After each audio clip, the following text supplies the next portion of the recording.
Welcome to our crash course video. Today we will be discussing social reform and how Ellen Gates and Jane Addams helped immigrants progress in America.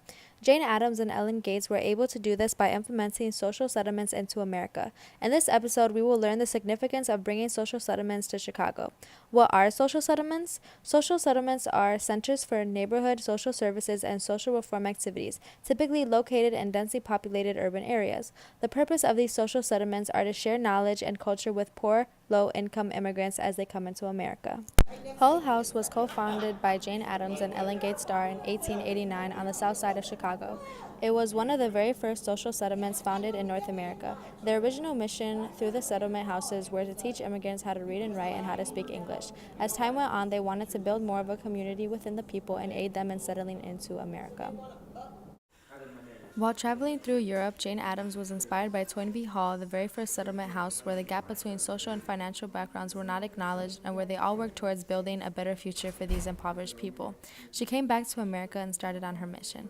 Hull House started off as a kindergarten and a daycare for immigrant families and soon grew into much more. In fact, more than 70 kids were on the waiting list to join the kindergarten.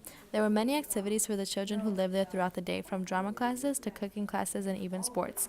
They also helped by holding citizenship classes, humanities classes, English language classes, and also aided them with financial assistance, medical aid, clothing assistance, as well as many other things that helped immigrants prosper.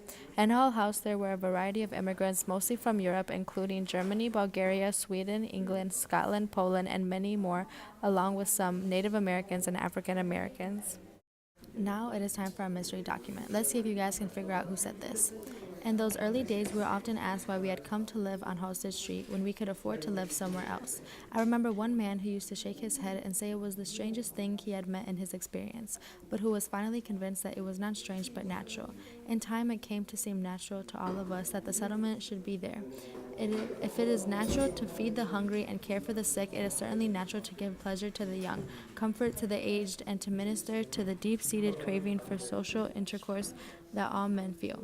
Whoever does it is rewarded by something which, if not gratitude, is at least spontaneous and vital and lacks that irksome sense of obligation with which a substantial benefit is too often acknowledged.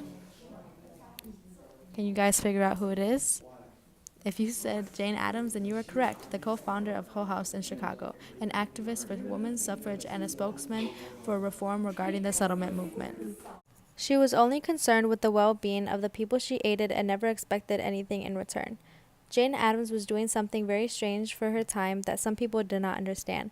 Her hard work paved a successful path for immigrants from all around the world, allowing them to truly experience a better sense of equal opportunity in America. Nowadays, there are many immigrant programs that aid them in the process of settling into America, where they are financially supported while they find jobs and are protected. Some people may argue that Jane Addams was not as perfect as she is historically portrayed. Some immigrants were not easily accepted into these settlement homes and still faced discrimination within. Do you think that settlement houses were a success in America if they did not aid all immigrants? Was it even really worth it? Is it totally worth it because some immigrants did reach success? Let us know what you guys think in the comments below. Thank you and see you next time.